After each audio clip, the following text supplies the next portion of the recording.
Well, hello. That's me again. Today is June 5th. This is the next day after my last video when I coming up online, so to speak. And I decided to do it today. It was planned for tomorrow, but I might as well do it today because obviously this all, anticipated and wanted counteroffensive, so to speak, from Ukrainian side has started. And I will go directly to the wonderful piece my friend Larry Johnson published yesterday in his wonderful blog. And it's called Ukraine is Going Kamikaze. Go to Larry's blog, and Larry does the number on this, pardon my French, idiot, allegedly Lieutenant Colonel Stuart Crawford from the UK Army. And while writing about the fact that Ukraine is going kamikaze, he also, Larry describes and discusses, so to speak, in reality, it's humiliating for London to have such army officers. The piece which this Lieutenant Colonel Stuart Crawford penned for, I believe, Telegraph, I think so, is called How Ukraine Blitzkrieg Will Tear Putin's Forces to Ribbons. And so read the wonderful piece by Larry, and actually, as Larry and everybody else who has any degree of military or intel competence predicted, the fact is, yes, there is a ribbons, so to speak, but it is the Ukrainian forces which are being torn apart, basically, in the first day of this so-called counteroffensive. Of course, they try to say that, no, we didn't start the counteroffensive, but then, of course, somebody told that they did start counteroffensive, and just when they started this counteroffensive, the chair of the Joint Chiefs of Staff, Mr. Milley, says that citing the training, ammunition, advice, intelligence, etc. provided to Kyiv by its Western backers, Milley claimed that Ukraine is very well prepared to retake territory from Russian forces. Sure. First, we need to start with the fact that actually it's not about territory, it's about physical annihilation of the enemy. You can go back and forth 2-3 kilometers depending on the echelon of your defense, and Russia has about 3 echelons there, in reality more of the defense, and Russians were anticipating this so-called counter-offensive, and here are the first results of it, and I'm talking about the real serious official sources such as RIA, and that's what we know already from some sectors, and here it is. On the Nevsky sector and around the Serebryansky forest, the Russian, what is called the screen force, detected the movement of 3 brigades of the armed forces of Ukraine. It is 63rd, 67th Mechanized, and the 5th Brigade of the National Guard of Ukraine. These are fanatical Nazis actually there. And as the result, well, guess what? You get the targeting, you get the positioning, and there you go. Obviously, they have been completely dispersed. They sustained horrendous losses, and guess what? What kind of losses they have sustained? Well, Russian Ministry of Defense just on the one sector of Donetsk region reports that as the result of the botched attack in the last 24 hours, and as you can see yourself, this is today's, Ukraine has lost in this particular sector 300 service members, 16 tanks, 26 armored and 14 ordinary vehicles. The statement read, the enemy failed to accomplish its goal, the ministry concluded. Well, and there is another information which pours in that the total for today loss of the along the old front is more than 1,000 KIAs for armed forces of Ukraine.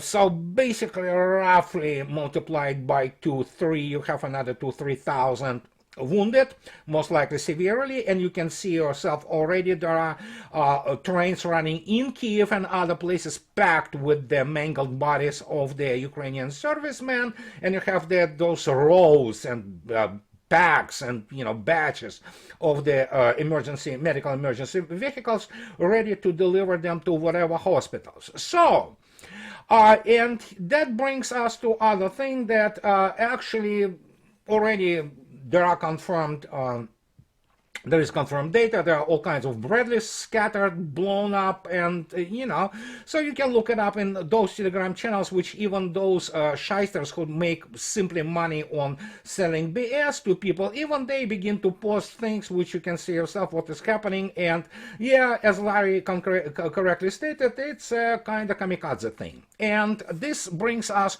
also to the fact that if Milley believes that their objective is to take territory, sure, let them try. As Lieutenant Colonel of this UK army, which is, I mean, pathetic. Jesus, people, I mean, how can you embarrass yourself and institutions you served? And we'll be talking about this today.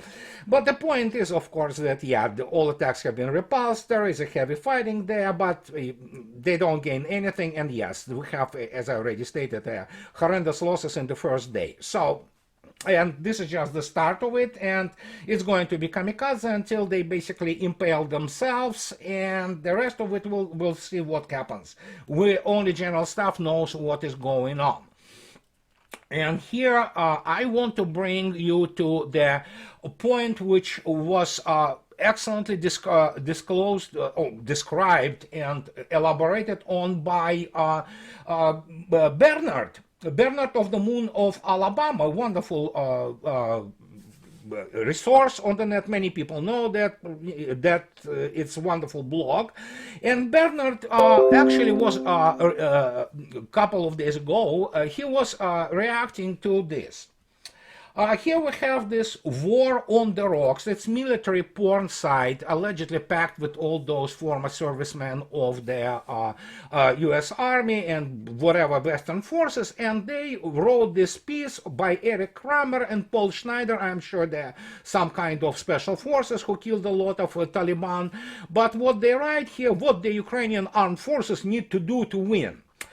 Let me put it this way, with all actually corporate respect for these special forces guys and what people who write for those, if you didn't graduate a serious military academy and you didn't have the real serious studies in operations, I mean, your advices are really that just absolutely for the tactical level, and they have very little sense for people who really do prosecute war on the serious level. And this is the level of the staffs, of the level of division, which is operational, tactical level, let alone operational level on the which are corps, armies, and then of course strategic operational level, armies and army groups. And so when they give their those advices, yeah, it's mostly for the Clancy-esque type. So, and here's what wonderfully was noted by Bernard when he stated, when speaking about the fact that in what bad shape armed forces of Ukraine are,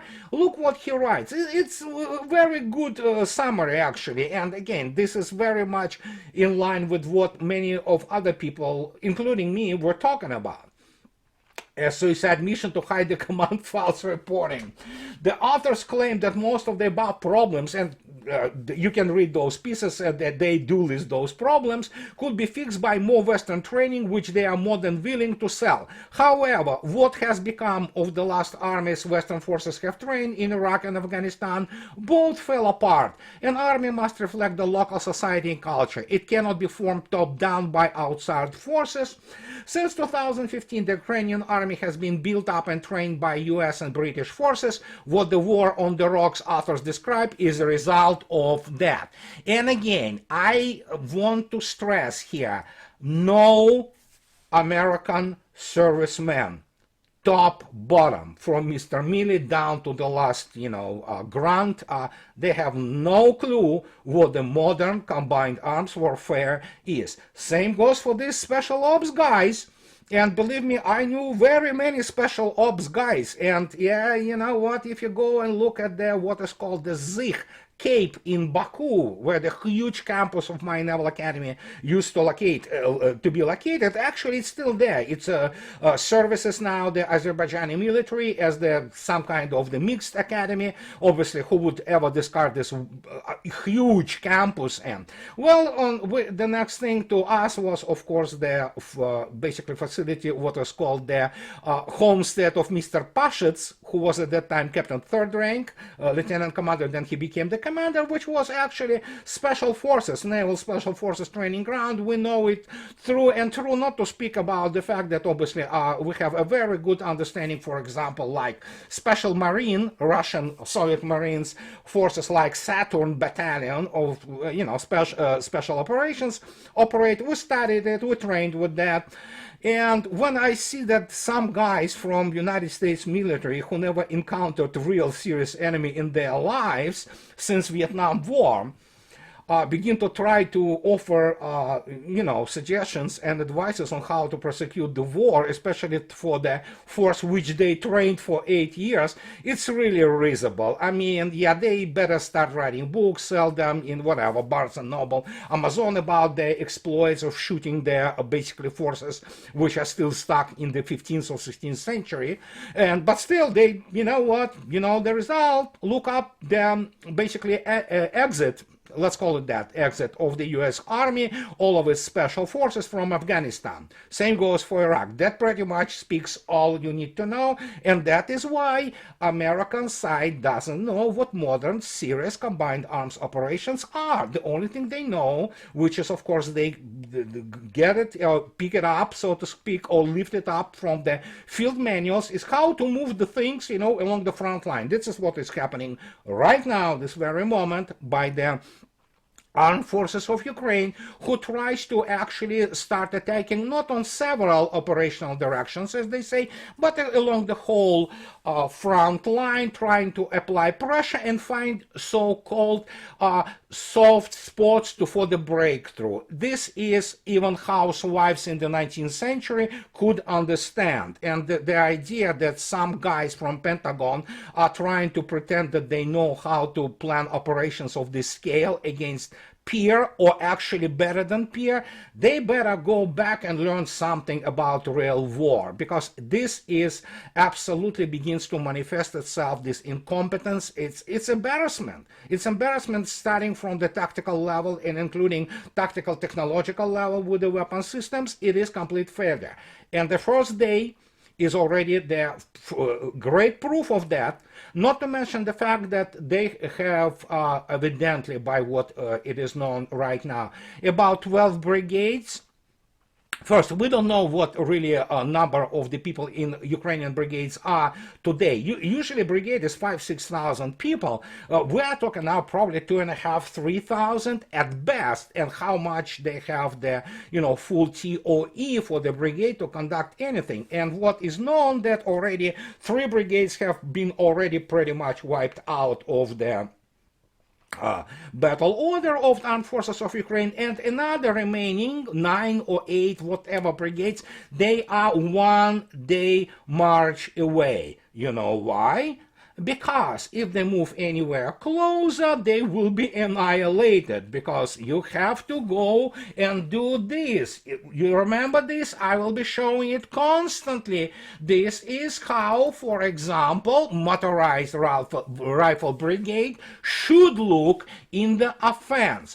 Obviously, Pentagon at some point of time decided that, hey, if we disperse things properly, man, they're probably not going to get hit. Well, they will get hit anyway, because obviously one has to understand what is actually, it's called the operational volume, or operational capability of the area in which you stick your basically forces, and how it works in terms of the area targeting by the means such as artillery or multiple launch artillery or rocket systems. And when you look at this, you still, in the end, if you want to attack, you need to build those columns, guys. You just cannot not do this, because otherwise you are just lose complete command and control.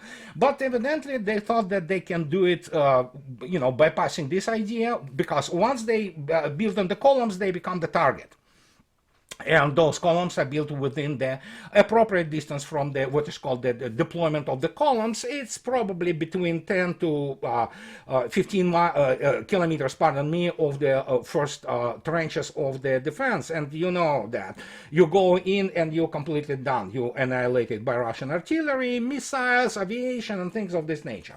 So, and that also brings us to the fact, which you know what, many people still do not want to understand, and you have to constantly remind them that actually the whole idea behind the modern war is the ISR, intelligence, surveillance, and reconnaissance. And of course, we read many things about this thing on the Russian side from primarily Ukrainian sources. But truth is, I will repeat basically what my friend Marat Khairulin, who is constantly on the battle lines, and he is very specific on that. Even battalion level commander in Russian armed forces sees up to 30 kilometers inside the Ukrainian defense order. So basically make your own conclusion. And as I already stated, the higher you go from battalion to regimental and brigade, let alone division level, you see pretty much everything you need to see actually in your sector of responsibility. And of course, we heard this, and I will address it later in this issue, so to speak. We heard those stories about that Russians don't have satellites, they don't have the proper ISR. Sure. But let me start with the thing.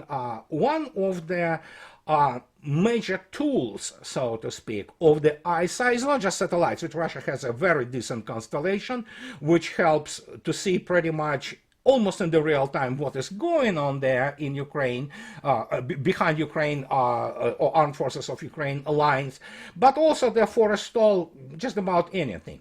And the issue is that not only satellites or any kind of the ground-based intelligence assets or recon assets, including the screens and groups, special forces groups, which actually penetrate deep into the lines of the, in this particular case, armed forces of Ukraine. But we have this, and here's the thing which.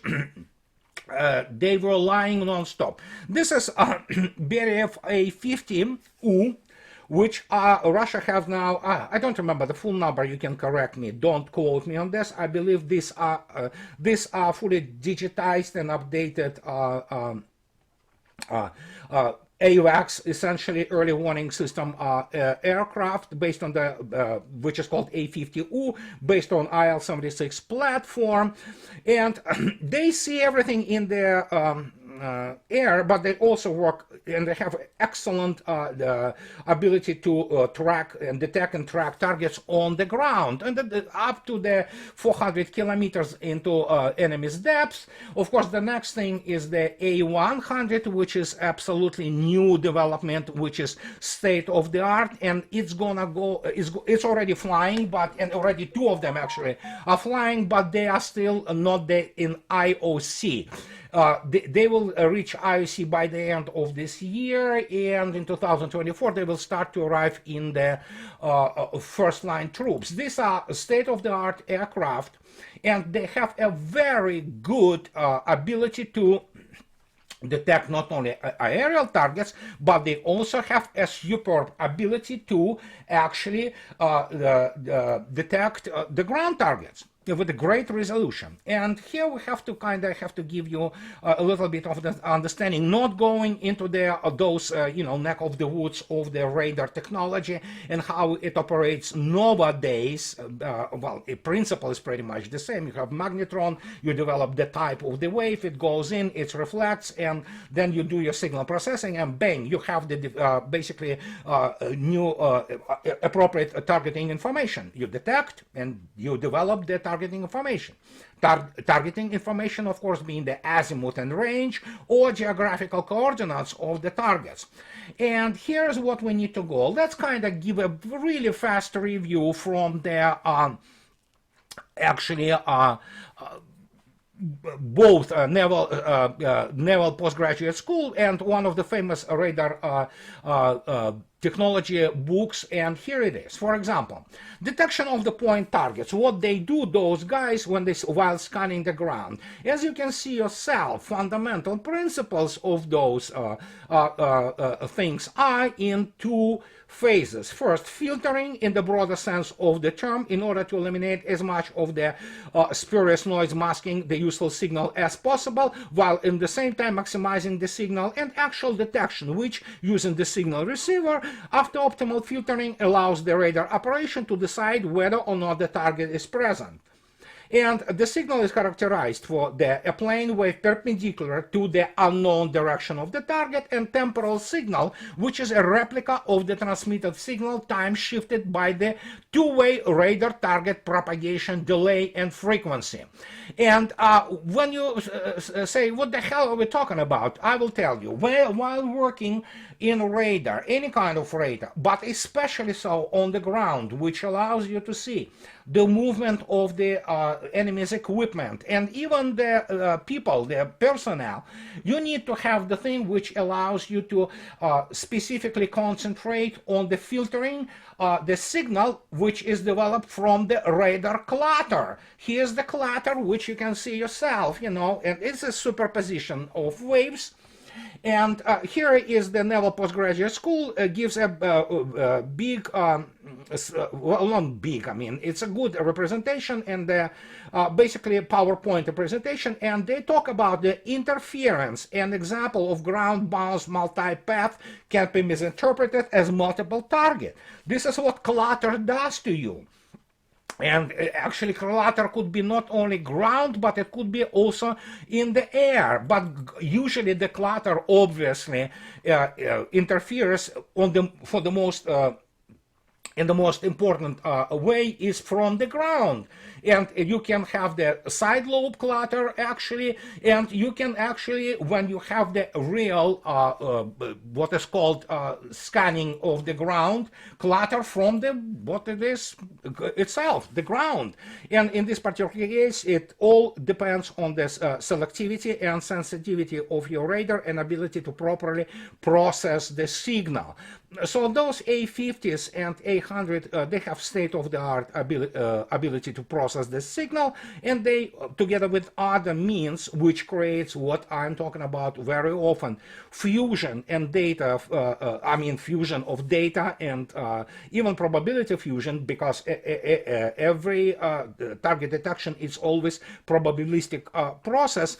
You get a very good picture, real-time picture. And of course, Ukrainian side, as always, spreading all this BS and misinformation, including feeding it to all those kind of, I don't call them professionals anymore. I don't have professional respect to them. They prove themselves absolutely embarrassing for the, even in terms of the corporate solidarity with the armed forces of the United States. When you look at those people, my gosh, how they served, those former or even present generals and colonels or what have you, who have no clue what they're talking about. And obviously, when they thought that the A50s are flying like 2-3 times along our missions on the ground. Reality is, as Russian Ministry of Defense reports, they fly 24/7 because Russia has many of them, and they do a very good job on providing actually of the what is called skrytia, basically this enclosing of the information about the state of the armed forces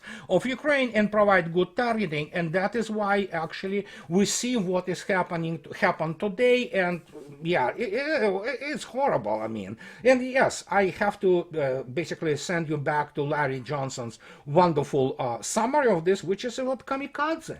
They go in and they killed in the industrial quantities. And we have to sit and wait for a little bit longer, maybe, before the first, evidence of the all those Leopards and whatever the Challenger tanks being burned will appear. I mean, they will have absolutely no real operational or strategic influence on the situation. Which brings us to what I just mentioned, because you cannot now watch and listen and read what is coming out from the basically what is called quote unquote expert community in the US. And just to give you an example, let's go back to New York Times, for example. Look what they write today. And they write about the fact this, whatever the name of this guy, Thomas Gibbons Neff, that basically the Ukraine, actually there are some Nazis. The photographs and their deletions highlight the Ukrainian military complicated relationship with Nazi imagery, a relationship forged under the both Soviet and German occupation during World War II. And that relation has become especially delicate because Russian President Vladimir Putin has falsely, get this, declared Ukraine to be a Nazi state, a claim he has used to justify his illegal invasion. I think so what we can conclude here, and I am on the record, but now we can openly state it, that basically, including this special guy, Thomas Gibbons Neff, who says that it was falsely accused, the fact which well established that Ukraine is a Nazi state, that New York Times does support, including its editorial staff and their basically reporters, they do support all kinds of the war crimes and crimes against humanity. They support Nazis, and fact is New York Times will support anybody who pays them money, and evidently I know New York Times, or you will correct me, I believe Washington Post is the extension of CIA, so New York Times is the extension of the Democratic National Committee, so there you go. So you have people who will support any kind of bestiality and criminal actions, and of course they have no clue about the World War II and what Nazism is. So, and that's New York, what do you expect them? So they are just low lives, but yes, they will deny until the last moment that the Kiev regime is a Nazi regime, which it is.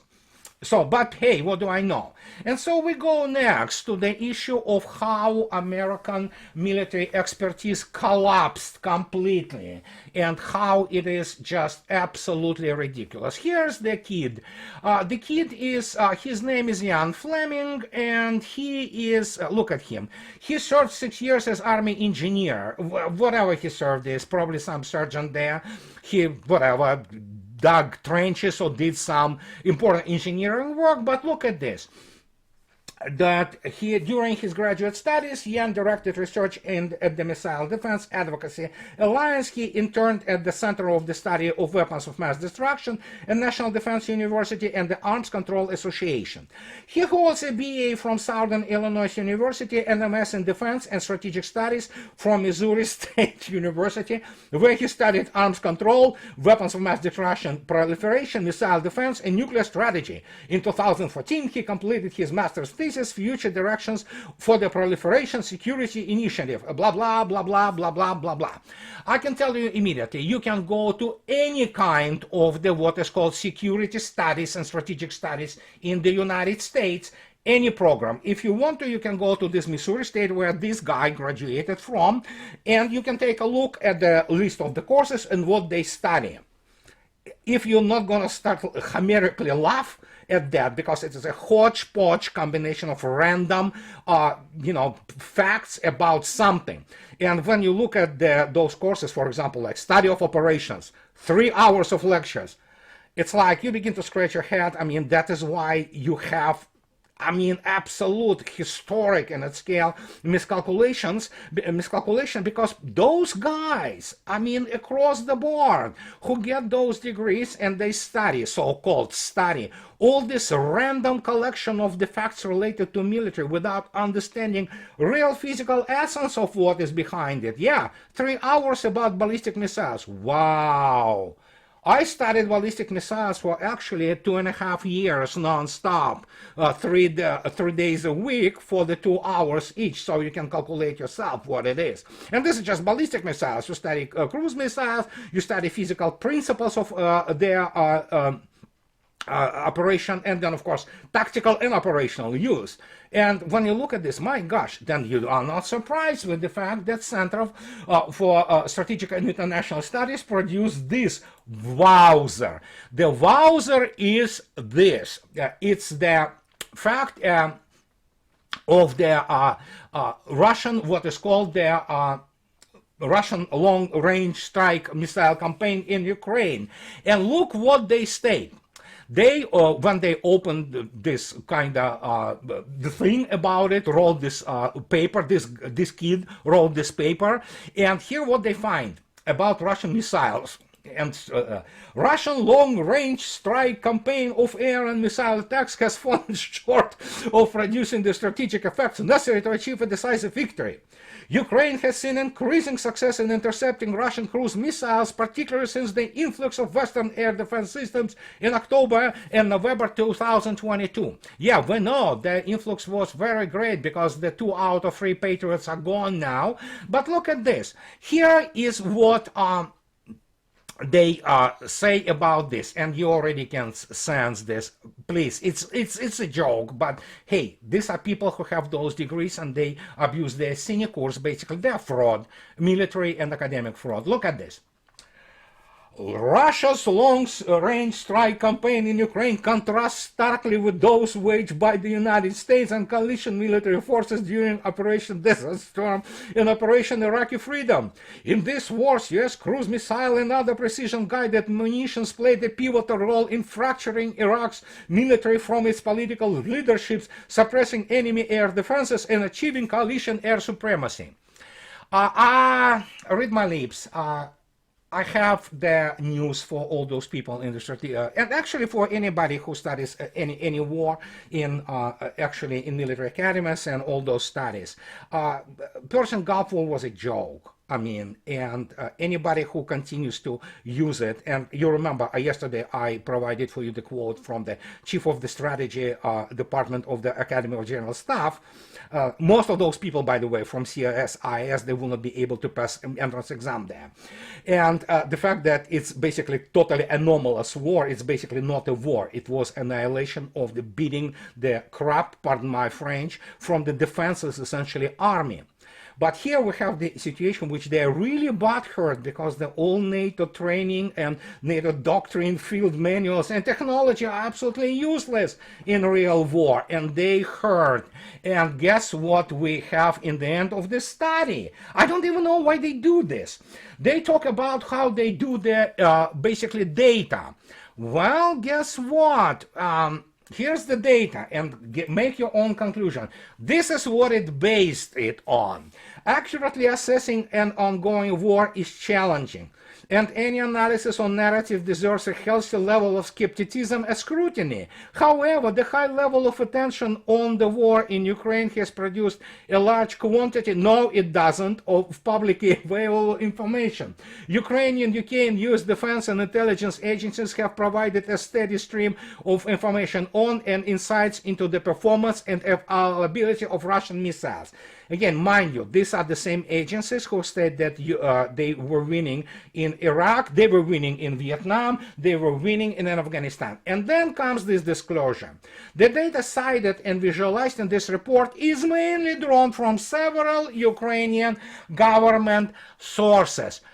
And that tells you everything you need to know about those people in CSIS, and as I already stated, they will not pass, forget about Academy of General Staff, they will not pass entrance exams in any military academy in Russia because they will fail physics, mathematics, and other types of the exams. And then, of course, most of them will not be able to continue to study there because they will be overwhelmed academically and militarily in terms of what real military education is, and not BS, which is being sold as yet another soft degree. And you have those guys, those headless chicken running around, should I say chicken hawks, who actually draw things from the fairy tales which are being told them by the Ukrainian side and from the intelligence agencies.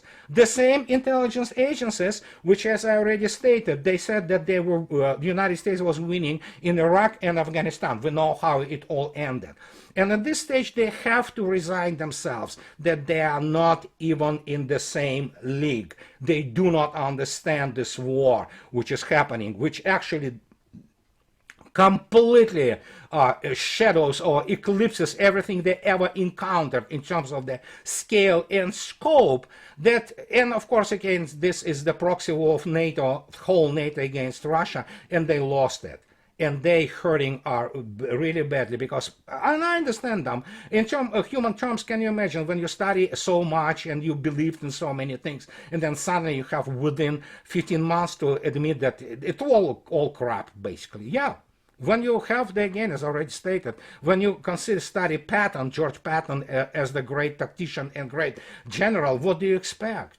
Why don't you study it, from the fairy tales, There are many good books, in children's sections. Go and study War on the Grimm brothers for starting, Why don't they stop those attempts to present themselves, which they are complete losers? And that's what drives their desperation. And that is why they, in the end, all this cabal of the so-called American political elites and American military elites who never won anything in their life. They lost every single freaking war they ever fought. And against the people who, Jesus, what can I say? And yet these guys are now planning those operations in Ukraine. You saw yourself what happens. And again, I'm not talking about the strategic level. That is why most of them, they will not have guts, for example, to talk to me, because they never studied anything, despite the fact that they have the course about Soviet military and Russian military. The whole 3 hours. Those people are ignorant. They know nothing. They go into hodgepodge, random facts, military-related facts, and study nothing there. There are some, obviously, the circles of the real American professionals who went through the serious service environments and have a good kind of, academic and other backgrounds. But even they have no voice, really, for the policy makers and decision makers. And again, everything what is happening right now, I can imagine only what is happening in the Foggy Bottom right now. They are freaking hurting all over the place because they know. Some of them already figured it out. They have to have the ramp off. How do you get it? When you're already militarily humiliated and when you try to pretend that it's all about territory. It's not about territory. It's about demilitarization and denazification. But as I already stated, there are serious reasons to now doubt any kind of the competence of the top brass in the United States and political elites in their strategic abilities. They have none. They have business plans, and when you study history as it is being taught in the United States, there is no surprise on that. And that's what I wanted to tell you today. After the first day of the, so to speak, counteroffensive, the Russians stayed in the same lines, and just, stay tuned and see what happens. And this is what I wanted to tell you today, guys. And as always, if you like what I do, please subscribe to my channel and support me, please, on the Patreon, or buy me a coffee too. I really appreciate your support. This allows me to do what I'm doing right now. So have a nice rest of your week. I'll talk to you later, guys. Bye-bye.